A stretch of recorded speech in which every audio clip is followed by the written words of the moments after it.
My name is Rob Farrell. I'm the Director of Community Relations at the University of Scranton. And I'm joined by Tim Holmes, the Director of Electric City, a weekly publication of the Times Shamrock Group. Is that accurate? That's accurate. And a bunch of other papers as well. Okay. Just a couple of housekeeping things. Please save all your questions to the end. We're going to allow some time at the end for questions. We've got a lot of slides to get through, and we'll be happy to take any questions at that point.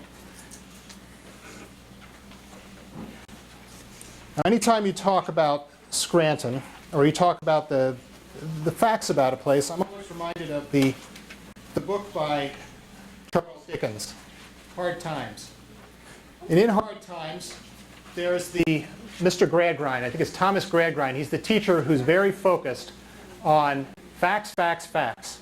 Don't tell me about all this emotional stuff. Tell me about facts, facts, facts. Well, I'm going to show you a lot of pretty pictures today. But just in case anybody needs the facts, facts, facts, I'm going to get those out of the way right up front. The facts, facts, facts about Scranton was incorporated April 23rd, 1866. The elevation of downtown is 750 feet. The total square miles of Scranton are 25.4 square miles, of which 0.83% are covered by water. The population of Scranton has changed a lot over the years. The population in 1900 was 102,000. In 1930, it grew to 140,000, and the population today is about half of that. In fact, there was just recent news in the paper that was good news for the population in Scranton, and that's that for the first time since 1940, the population in Scranton is not declining. It is actually stabilized. Now, of that population, and Scrantonians are very proud of this, of that population, 30% of them are Irish, 19% Italian, about 16% German, 15% Polish, about 7% Welsh, and about 6% English.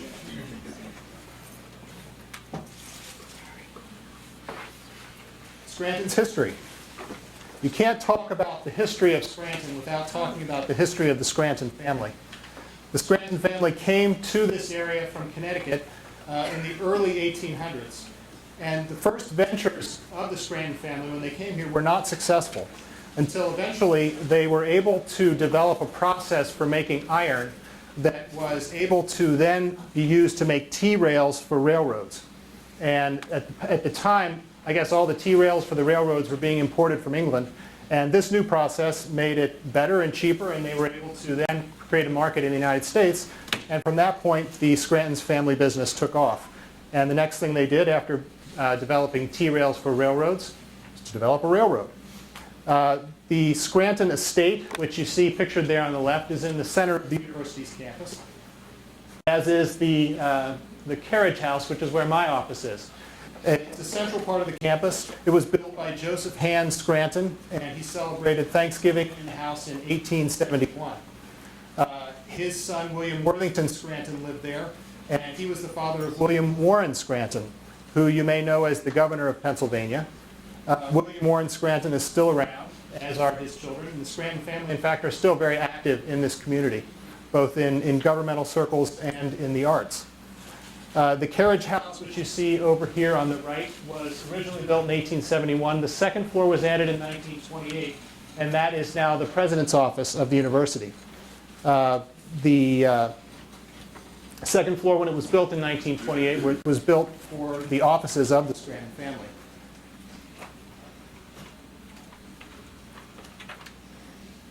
Tim, you want to talk a little bit about the rail history of Scranton? Sure. Thanks.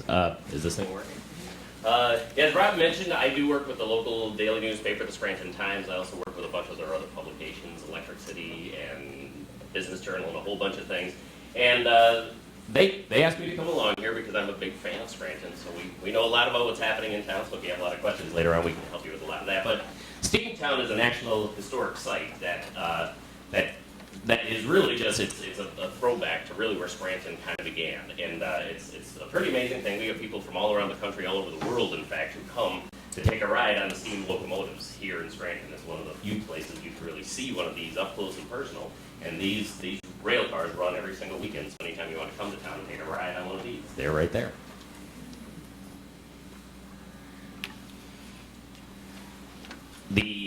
As Rob was mentioning earlier, iron business that the Scranton family got into also led to the coal mining industry, which really is what put Scranton on the map here.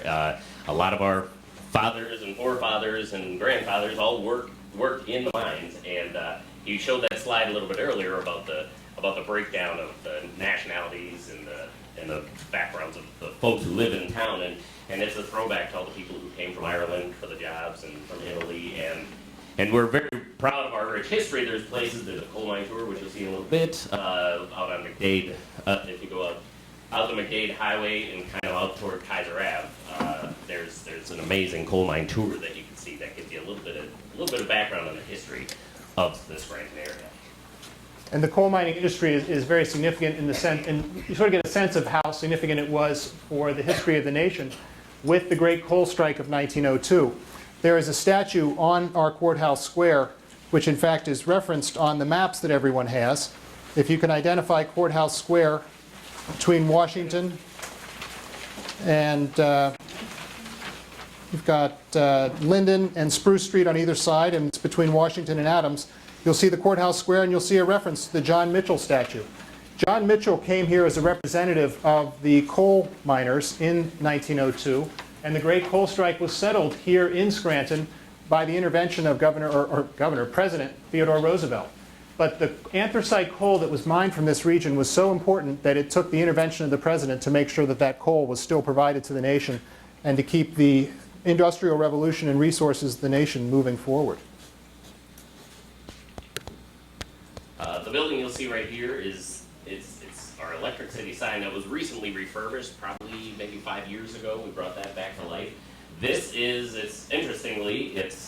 situated in downtown Scranton, very close to the courthouse, very close to that statue Rob just pointed out to you. It's interesting to see that was built, and it was the gas company that owned it, but they were transitioning into electric. Scranton is called the Electric City because the first electric trolley car in the nation ran in Scranton, Pennsylvania. That is those trolley cars that have that electric line across the top of the rail up the middle. So that is why Scranton kind of garnered the name, the Electric City. And have you seen the Electric City sign downtown? You have to see it at nighttime because it really is something to watch. And the sign it was designed on purpose. That building was housed the electric company, and they wanted everyone to change from gas lights to electric lights. So the sign was designed as an advertisement. These are gas lights, and on top is the electric light, the superior electric light over gas lighting. And the sign, which now has become an icon for the area and synonymous with the area, was originally an advertisement for that company. What year would that? She was just asking about what year would you say? You know, there has been different versions of that sign over the years. One of them said, "Watch Scranton grow," Scranton the Electric City. I'm thinking it was around 1910 or so was the original.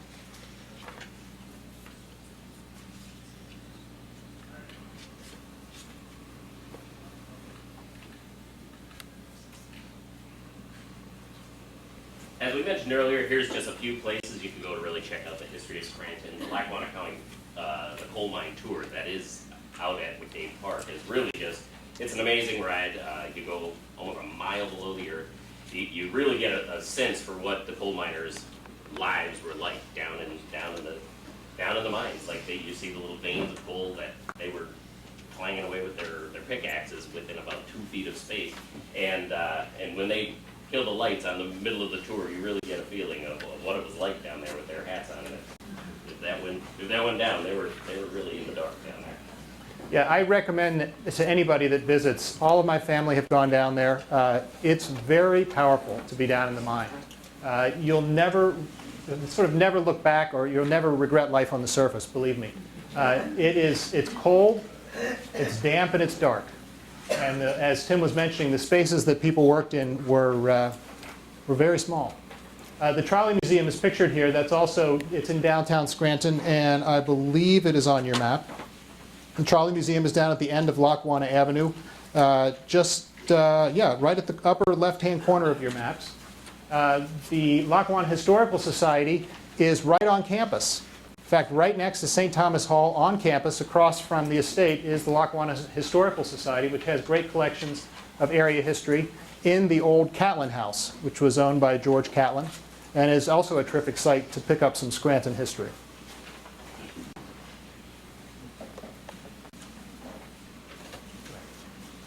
From Cold to Cool is one of our favorite quotes. Again, Scranton is very proud of their rich history with coal mining industry and being the electric city. But we've been struggling over the recent decades to try to give Scranton a stronger, more innovative perception among the rest of the cities in the nation. And we've had a really good maybe 7 or 8 years, that we've really been pressing hard and getting a lot of things done with Mayor Chris Doherty here in office. And this was a quote actually last year from the Philly Inquirer. I'm not sure if anybody ever heard of the show The Office that's on NBC. They say a thing or two about Scranton and that, and we'll get into that a little bit later, but we had a huge convention here in Scranton that myself and a couple other people threw together, and it was absolutely amazing. And that was one of the articles. It wasn't just about the convention itself, it was about all the development that has happened in Scranton, and it was kind of a surprise to the Washington Post and the New York Times and the Philly Inquirer, who all came to Scranton for the convention to see what's happening here. In fact, this picture on the right is a picture of City Hall. And in front of, actually throughout town, there are these banners that local businesses can advertise on. And the banners they look nice, but they also offer an advertising opportunity. Well, one day, walking down from City Hall, I noticed that the banner right in front of City Hall has been taken out by fictional paper company Dunder Mifflin. Tim mentioned that Mayor Doherty's investment in town. His focus has been on the downtown, on business development in the parks. And those have really been a focus of the last 6 or so years in office. And the emphasis on the parks is seen very exceptionally in Naog Park, which is Scranton's Central Park. If you were to take Mulberry Street, which is the main street on the side of campus, and take it all the way until it ends, you will run into Naog Park. And in fact, you might just run into this sign. The sign tells you a number of the things that are up there. It mentions the Eberhardt, which we'll talk about, and the Davis Trail, and the Tree House. Up there is the Kanjorski Bridge, which was built just a couple years ago. It's a pedestrian bridge that takes you across a gorge on the back side of the park. It's a beautiful bridge. The Wildlife Center is in the park. The park used to have a zoo years ago, and if you see it, you'll be amazed because it's a pretty small zoo. And we used to have an elephant in there. And we had a number of other big animals. I think there was a bison den and some other things, a buffalo den. Yeah. I think there were bears in there at one point. But the zoo now has been transformed. It's a wildlife center. The animals there are smaller. They're interesting. They're lemurs and Siberian tigers and things like that. Animals that you wouldn't typically find in your backyard. But it really is fun. It's a great thing for the kids to see, and it's certainly alive. The Bandstand Pavilion, the park was laid out about 100 years ago. It's got formal sections with formal bandstands and pavilions and places to gather and to have parties, and there's a lot of summer concerts there. The playground at the bottom of the sign was a community playground that was built about 4 or 5 years ago. The playground was built entirely by volunteers, entirely with donated tools, and entirely with donated food. It was built in 4 days. And you should see this playground. It is enormous. And it was quite an undertaking with about 1,000 Scranton residents participating in building this. And it was really quite a project. Also, right at the top of Mulberry Street is the Eberhardt Museum, and it's in Naog Park. It is built, I think the Eberhardt was built around the end of the 19th century, and it's had a refurbishing. What you see there was probably in the early 20th century. It houses a large collection of natural history. It also houses a large collection of fine art. Currently at the Eberhardt is an exhibit of northeastern Pennsylvania landscapes. So it's a great way to go up and see some images of what Scranton looked like around the turn of the century. But it's a terrific museum, and it's, like I said, just as you get into Naog Park. Now, the history of the Eberhardt Museum. The Eberhardt was named after Dr. Isaiah Eberhardt. He was a noted local leader and naturalist who left his sizable estate to the city to endow this museum. One of the sort of creepy aspects of the museum is that he died as a result of a fall down the main staircase in the museum itself. But more interestingly was a story that just recently ran in the paper about his only son. About 10 years before Dr. Eberhardt died, his son tried to kill him, or at least he plotted to kill him. And he had the whole plot worked out, except for the fact that the guy that he hired to kill him, instead of killing him, went to the police and told him, look, I've been hired to kill Dr. Eberhardt. So he spent a little while in jail, and eventually his father dropped the charges. But it's an interesting twist to that whole story. And what I like about this slide is that, ironically, I have a picture of my own disconsolate son sitting down the front stairs there, sad about having been taken to an art museum.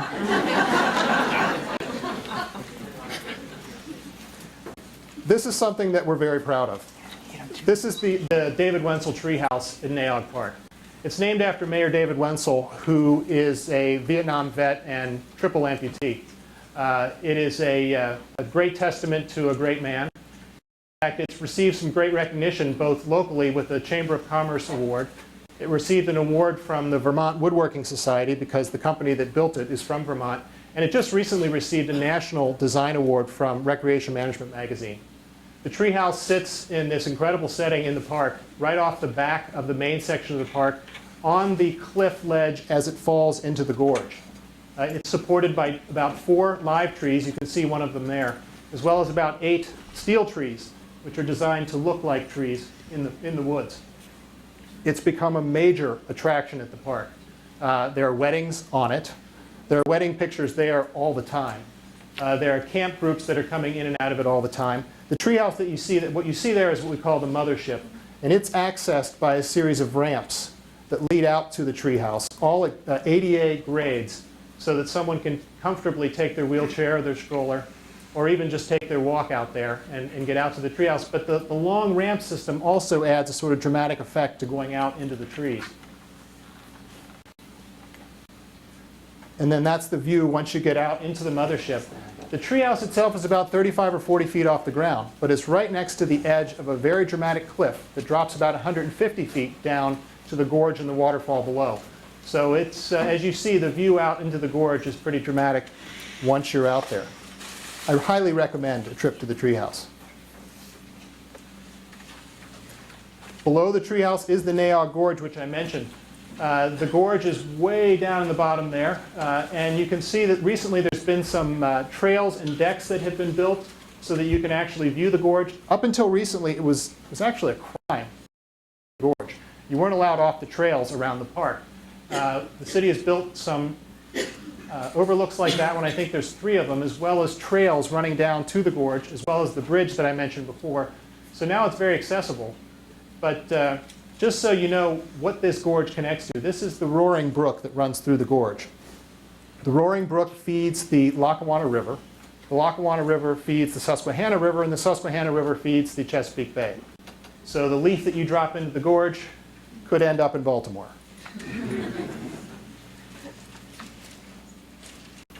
I mentioned the trail system through the park, and there's one of those overlooks. The Davis Trail was a historic trail that ran through Naog Park.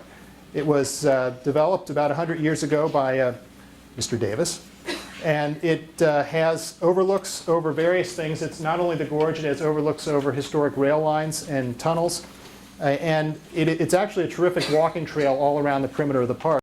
And right now we're working with a group of physical therapy students at the university who are interested as part of their curriculum in developing and mapping this trail and being able to mark it all along the way so that people have some sense of how long they've gone and be able to use the trail system in the park as a part of a regulated physical therapy routine.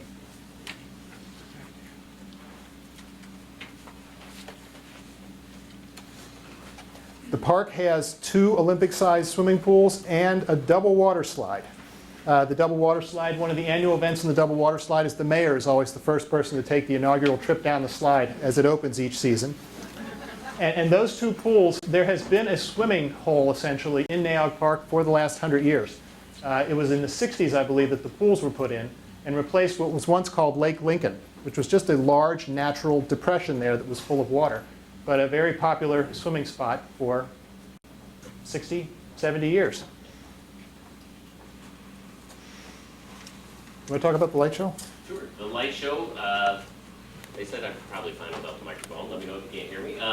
The light show is in Naog Park as well. You'll get a sense for the length of the park as you're kind of driving through it. But they set it up right throughout the month of December, where families can bring their kids up there, take a ride through. They've got a simulcast going on with a local radio station with Christmas carols, and you know, it's just a great opportunity to take a ride around. And you know, the college kids like to take a ride up there. It's a great little break. Yeah, and the travel through the park is actually kind of nice because it gets so jammed with cars through the month of December that you move very slowly as you're going through the park. Or if you want to get out of your car, there's a walking trail with different light shows that you can go through. And I think Santa Claus is up there usually, and you've got some cocoa and various things for the kids. But it actually is very nice. And about 200,000 people, give or take, visited last year. And the park has benefited greatly because the donations that people drop off at the end have been tremendous, ranging around $50,000 a year.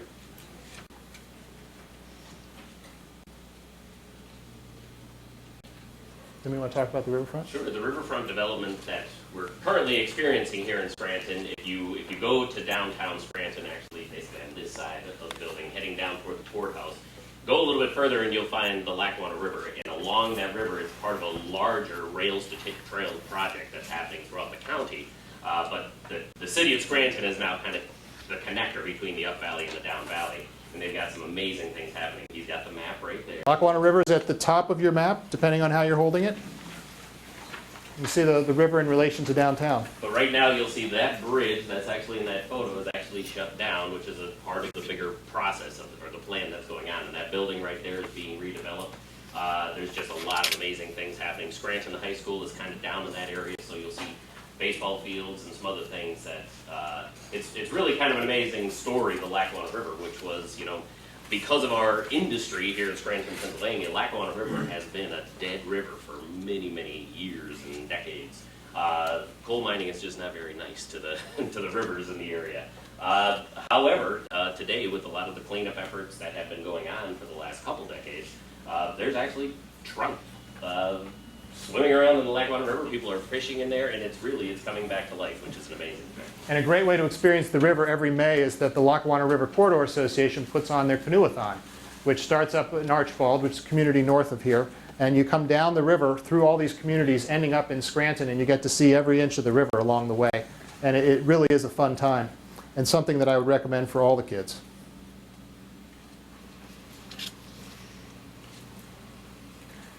Local government. Scranton is, Scranton's government, the city government, is a strong mayor form of government. We have a mayor who is the chief executive, who handles all executive departments and executive matters, and we have a city council that handles all legislative matters. The mayor and the city council are elected every 4 years. The city council people represent the city as a whole. They don't represent specific districts of the city. The mayor right now is Mayor Doherty. He is near the end of his second term in office. The various departments that report to the mayor and provide city services include a professional fire department, the police department, which is one of the largest police departments in this region, the Scranton Police Department, Public Works Department, which handles your street sweeping, your plowing, your garbage collection, and the Parks and Recreation Department, which handles not only Naog Park, but about 20 parks in the park system.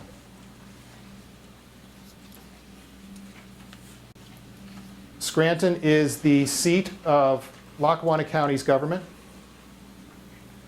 So you have in the center of downtown, and you'll see it on your map, I mentioned Courthouse Square, and what's depicted in the picture there is the Lackawanna County Courthouse.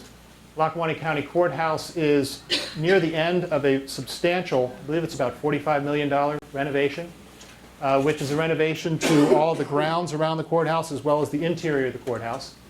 Lackawanna County is governed by 3 commissioners, and they are elected countywide every 4 years. Scranton is also home to the federal courts. We have a large federal courthouse also right on Courthouse Square. And you're looking at the William Nealon Courthouse. This is the older part of the courthouse here. And then this is the newer part of the courthouse, which is attached to it right on North Washington Avenue, across from the Lackawanna County Courthouse. And it is part of the Middle District of Pennsylvania court system. And in fact, this building was built, as you can see, in 1998 by noted local architect Peter Bolin,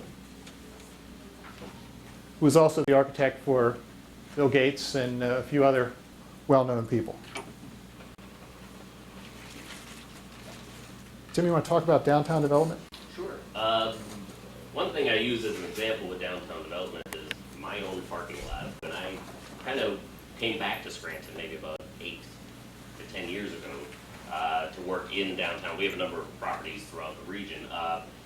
It was very easy to get a parking spot in downtown Scranton. It was not that tumbleweeds were blowing through town, but it was definitely, the development was not very strong. Again, we were coming off the end of, of our long run back in the early part of the century. But now it is a premium. You will not see empty storefronts for very long here in Scranton. It's really just been an amazing turnaround in the last 6 to 7 years. Just with the reinvestment that's going on, you'll see this SEC, the SEC building is an incubator for small businesses, and we'll go out to the local colleges, the chambers get involved with this, where they'll have a business plan competition where students can present ideas on a business model, and in many cases, if the ones who win get a grant or something like that, they'll try to put them in the incubator and help them start a new business. And it's all about job creation and making things happen in town. And the Southern Union building that you see on the bottom here is just an amazing structure that Southern Union was planning on putting a headquarters here in Scranton, but things got a little bit crazy with the, just the whole energy business is pretty volatile. And wind up that they were unable to do it, but we do have a local developer who is taking it over, and they're getting some new tenants lined up inside that. But it's about Scranton's way of developing new ways to create jobs, because the industrial age is long gone, and we've got to find new ways to stay innovative. In fact, that Southern Union building that is right on Lackawanna Avenue, which you'll see on your maps, and the incubator building is also on Lackawanna down at the other end. And what's great about the Southern Union building is that it's a new building, but it's built right in the context of the older buildings. This is an older building that's had adaptive reuse to the old Oppenheim's department store, which is now offices on all floors, I believe.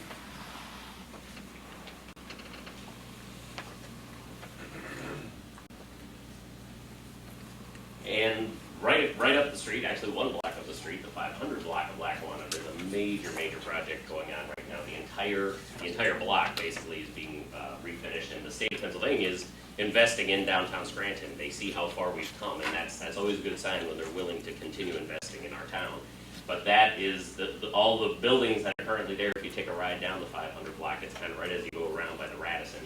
The next block over, you'll see that too. They're going to try to keep the basic structure of what it looked like 100 years ago, but putting it back in, bringing it back to life, basically. That block is very close to campus. That block is right here on your maps.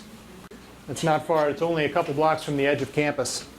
And the project that they have developed for that is actually pretty exciting. There's a raised park area in the back, which is above the alley that runs behind all these buildings. So there will be a public park as part of it. There will be elevators and stairs accessing that public park through, what did they say? There's a missing tooth in the block is the way it was described. In between two buildings in the center of the block, there's a building that was missing, and that'll be the grand entranceway through to the park in the back. It's a pedestrian streetscape all around that's been developed to encourage walking. And there's going to be residences in there on the top floors and retail on the ground floor. It's a very exciting project. Soon. That's actually great. Just some more downtown development. This is the Marquee Art and Frame Shop is inside of that building that's on top, the Casey Laundry Building, which is, again, kind of an amazing story. It's buried in the middle of a block that many people didn't even know the place existed.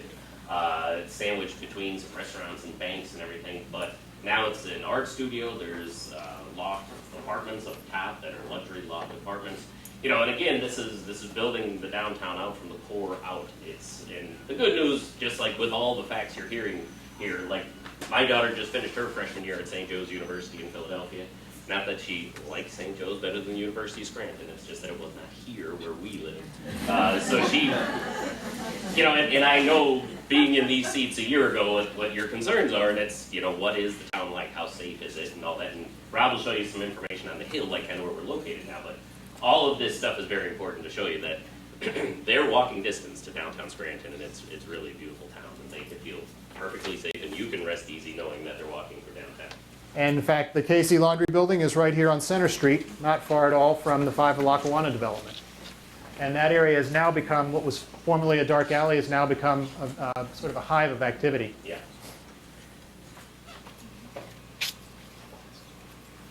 The medical school is another example of the state of Pennsylvania making a huge investment in downtown Scranton. This is the first in 50 years creating a medical school, and we've got 3 major hospitals, which again are very, very close to the University of Scranton. That is going to be supported by the medical school that they're bringing into town, which is going to be kind of spattered throughout the city of Scranton. Which again is just it's a great group of people who are coming to our town to reinvest in the city. Yeah, the medical college is a very exciting development for downtown. And having it in downtown is also very important.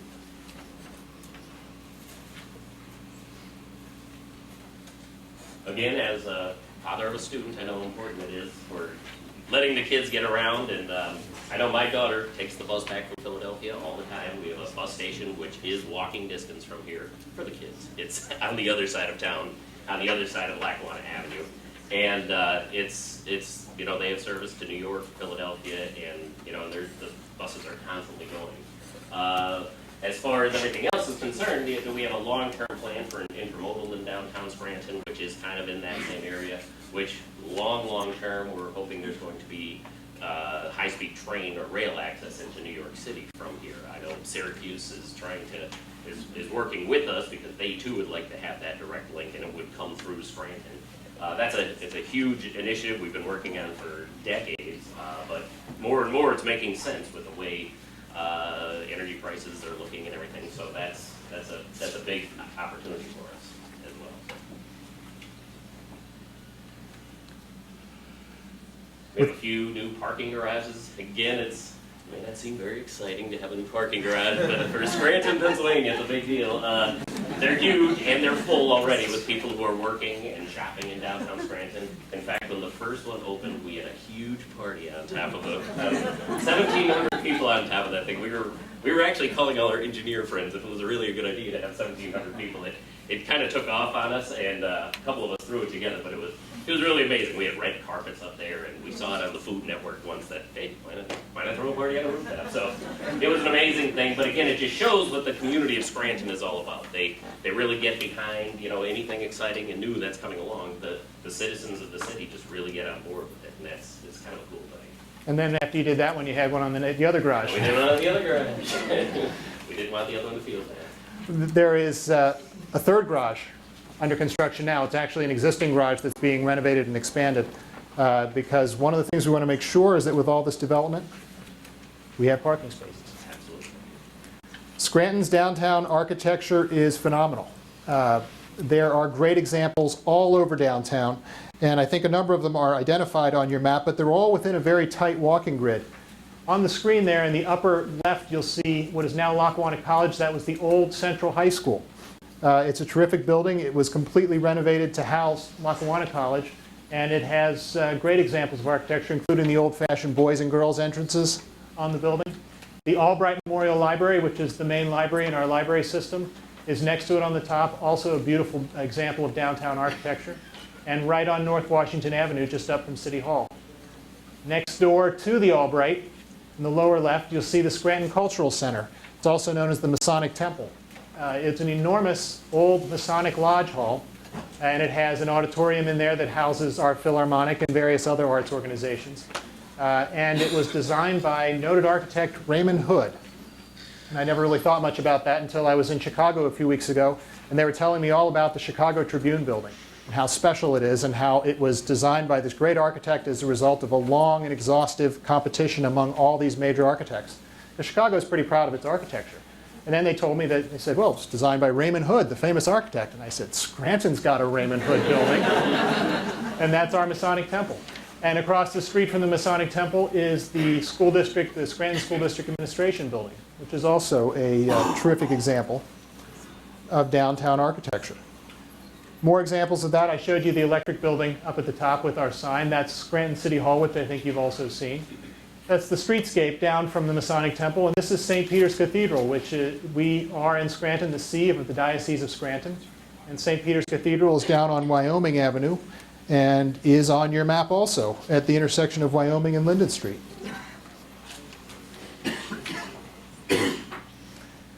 Now, part of downtown architecture is also part of the story of the history of Scranton. The original home of the University of Scranton, aka St. Thomas College, was downtown on Wyoming Avenue next to the cathedral. There is now a prayer garden in that spot and a plaque there which commemorates what was Old Main of the university and the building that sat on that site. And you may see some old pictures of the university, and that's where it was located, down on Wyoming Avenue. Want to take this? You can eat in Scranton. Actually, the downtown area has a tremendous number of restaurants that are open. In fact, I believe there's 40, if I'm not mistaken, of cafes and restaurants right here in downtown Scranton, all within walking distance of the university. And there's plenty for the kids to eat. Aside from the tremendous samplings here at the University of Scranton, there's plenty of things they can do when they get off campus. I've listed there just what I could think of, and it exceeds 30, and it's all just within walking distance. You also note that the map that I gave you has a tremendous list of all this inside, so you don't have to write all this down. But one of the amazing things about Scranton, one of many amazing things, is that you can find a good meal anywhere. And it's all close, it's all in town, and very much of it is unique. It's not something that you're going to find somewhere else. A lot of locally owned businesses and restaurants, and we are very proud of that.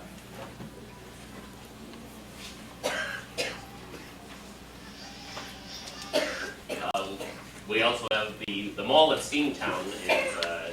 Aside from all the boutiques and everything you'll find in downtown Scranton spattered between all the restaurants, the mall at Steamtown was a big initiative, 20 years ago or so, to really shore up the one end of Lackawanna Avenue. It's not quite obviously built into the old field, but it was in such bad shape that something serious needed to be done with that part of Lackawanna Avenue. But now there's plenty of walking for the University of Scranton kids and anybody else. It's all within walking distance. It's all under one roof, and you could walk the full length of Lackawanna Avenue. But that's a great anchor for downtown. The mall at Steamtown is shown on your map here, as well as a number of the other boutique shops that are listed in the inside and are all within downtown that I mentioned here. We have a great selection of all sorts of shops, again, unique, things that you are not necessarily going to find elsewhere.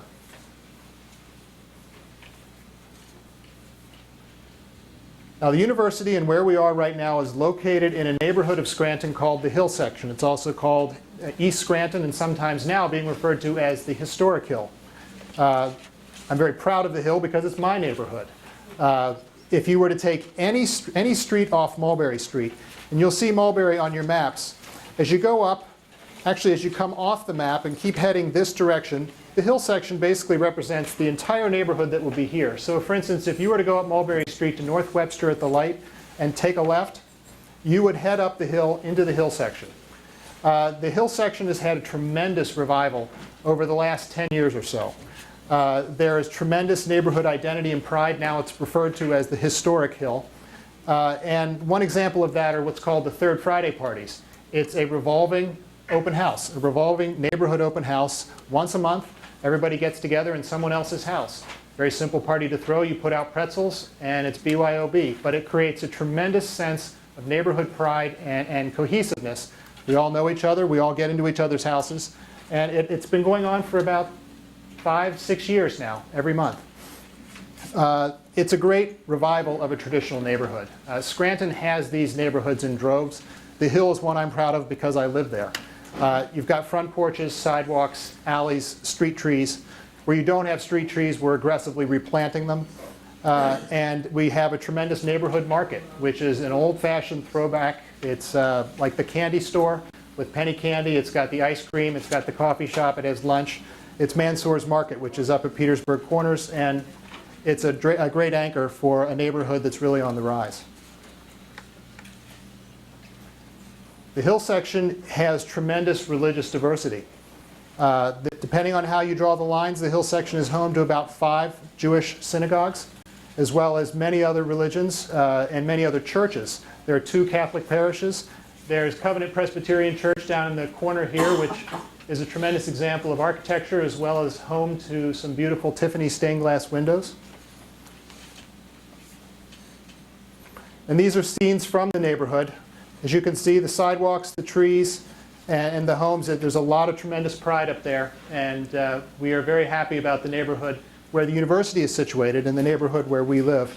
And it's a great place, too, for the kids for running and walking and just basically getting away from campus. It's a great location to be. More scenes from the Hill.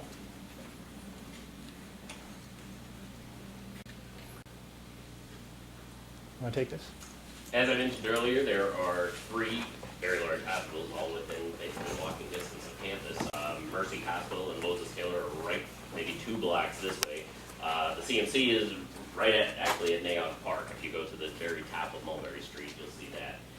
Again, it's just good to know that just like the Hill section where your kids are going to school, you know, there's plenty of safety and there's plenty of access to things they're going to need, and that's what it's all about.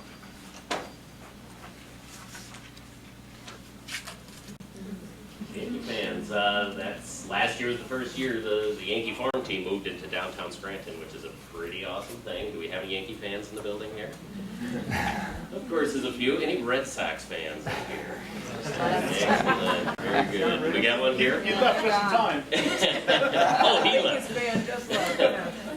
Interestingly, on August 16th, I'm doing a little event here in Scranton where, and they say it's never really been done before, where we're getting former Yankees and former Red Sox to play right here in downtown, or actually at the park.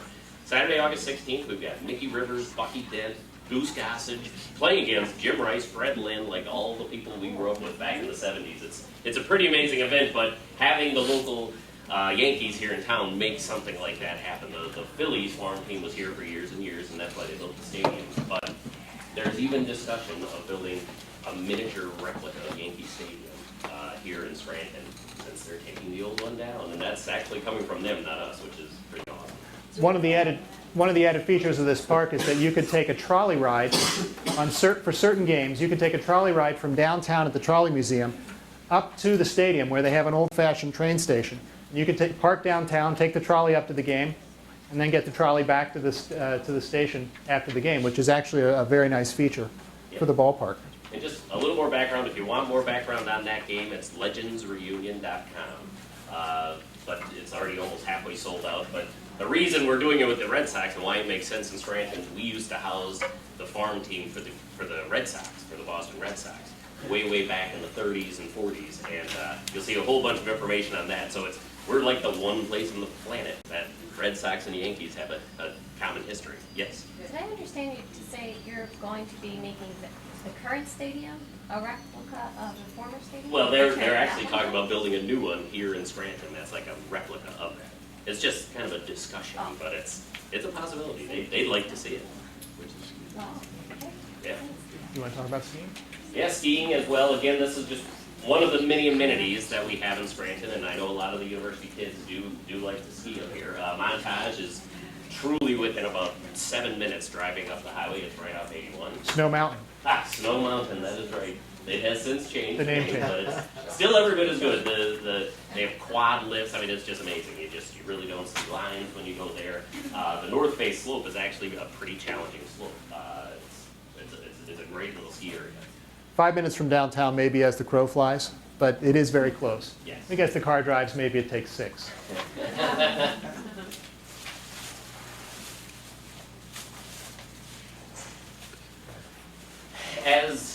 As I mentioned earlier, I work with Electric City. That is the local arts and entertainment paper.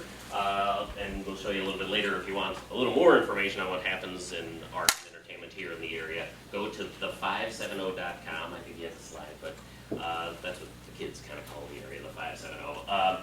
What we have is, this is Electric City, the local arts and entertainment paper. There's just tons of things happening all the time here in Scranton. This weekend, in fact, Mindy Kaling, who is one of the writers / actors for The Office, she plays Kelly on the show, is going to be here this Saturday. The following weekend, Brian Baumgartner, he plays Kevin on the show, he's going to be here. We've got concerts up on the mountain, up at the Toyota Pavilion. We've got the Scranton Cultural Center, which he just showed. You get kind of more regional acts that play there, also Broadway theater and all kinds of fun things happening there. So there's something going on all the time. And then there's places like Test Pattern, a little place right here on Spruce Street, where local bands, we've got actually a pretty amazing local music scene, that there's constantly musicians on the streets and just doing really cool things. And my daughter can't wait to get back from Philadelphia to catch all the shows here in Scranton, believe it or not. Do I mention any more about? Yeah, but if you just go to the 570, you'll actually see some more information on the Legends Reunion and a bunch of the other things we do tied to the 570 is also theofficeconvention.com, which hopefully we won't be doing this fall. There's just too much going on with the show, but you'll see information as it arises on that. And we'd love to do that right here at the University of Scranton and the Scranton Times Tribune. The Office Convention, anyway. Again, this was held here in Scranton last October, 26, 27, 28. A couple of us got together. One local architect came up with the idea. She was hunting around on the internet, saw something about the Napoleon Dynamite convention out in Idaho or wherever, and she's like, we need to do something in Scranton. A couple of us put together a proposal for the show, said, much like Trekkies, Office fans need a convention. And we said it can't happen in Los Angeles, it cannot happen in New York, it's got to happen in Scranton, Pennsylvania. And they trusted us, they let us throw the party, and it was amazing. 14 cast members came, 45 people from the show came. Their camera people, their executive director, Greg Daniels brought his mother and father, it was just fantastic. But the whole event started right here at the University of Scranton with Al Roker broadcasting live, nationwide, doing the weather from the University of Scranton, and it was a circus. It was absolutely amazing. But when these guys came to town, the cool thing with an ensemble cast like these guys, when they're out having lunch in LA and they're sitting next to George Clooney, nobody even knows they exist. They were rock stars when they came to Scranton. They absolutely had the time of their lives. So they truly cannot wait to come back, and that's why Mindy's coming back, Brian's coming back. So whenever we can kind of work something out to get them into town, we just try to keep it alive. Will there be another? We're working on that. We're trying to sell them on a kind of a wrap party next May. But right now it's a little bit crazy. They're launching a spin-off of the show. So they've got a lot of work to do this fall, but they won't be able to come on out. All right, I have a video which I would like to show you if I can figure it out technically.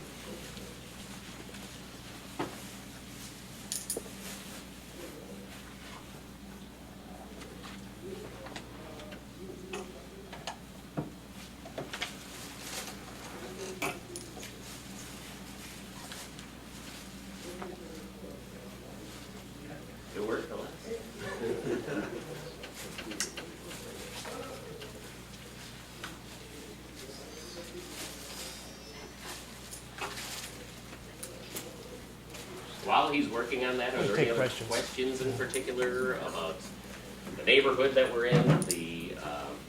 Yes? No, I do have a question about the transportation. Yeah. The bus system. You say it goes to New York City and New Jersey. Where in New Jersey does it go? Actually, I'd have to check that out. I know the bus, the one to New York goes through, I think it goes through Easton and then cuts down maybe through Bergen. I'm not exactly sure. But Colts, like the local, not Colts, but the local March terminal can give you all the information. It's Greyhound leaves out of Scranton. My daughter used to take it because she went to school here. Okay. And it goes through a lot of Poconos towns. Yeah. And then it stops in Hoboken and goes into Manhattan. It's the Mart, it's the Oh, okay. See, the terminal's right near the mall. Yeah. A little bit further down That's from the mall. train now? No, that's the bus. The train does not exist yet. That's what we're hoping eventually. There's no train. It goes to the Port Authority in Manhattan. Yeah, the train will take you up to Moscow and back. It doesn't go all the way. It doesn't. You haven't cut through yet, and it doesn't go very fast either. Are there buses or cabs in Scranton? Yeah, the Lackawanna transit system is actually quite good, and yeah, they're within walking distance of the bus routes. Also, I know there's a partnership with Marywood University where they have buses going back and forth to Marywood, which is basically on the other side of town. It's in the Greenridge section of town, which is beautiful as well. There are cabs, but for most of the stuff that they'll need to do, it's all within downtown Scranton. And yes, but there is cab service as well. Where is the nearest supermarket? Supermarket. There are a few. As he mentioned, there is this little market up in the hill, but it's not really a supermarket. Probably in the flats and south side would be the best bet, but up in North Scranton, nothing really within walking distance that's more than just kind of a corner store. Let's say on moving weekends, you wanted to get some water for their room and stuff like that. Yeah, your best bet, it depends on the direction you're coming in. If you're, yeah, just if you were coming in from like the north, there's Wegmans and Price Chopper right here in Dunmore. It's a huge place, and then there's Garrity's up in North Scranton. Is it like a Target or a Walmart or something like that? Yes, there's Targets and Walmarts. They're all up in Dixon City. If you came through, if you're coming from the north, coming down, if you get off in the Dixon City area, the Dixon City crossings is just huge. We've got How far is that Walmarts from and here? Targets. 5 miles, Okay. maybe 6. But you would Right. go to get from here to there, cut across town to the Scranton Expressway, which is just on the other side of town, and it takes you right out to it. It leads right up to that area. Yeah. Sears, JCPenney, everything you need. Yes. Yes. I don't believe there's bus service up there. I'll have to check on that. So I think probably they're only the trolley, but it's not really. It kind of goes up for the baseball game. I mean, they can technically get on it, but it's not like it's a service to Montage Mountain. But yeah, the crossings at Montage are amazing as well. But yeah, I don't think there's like a bus or something like that. These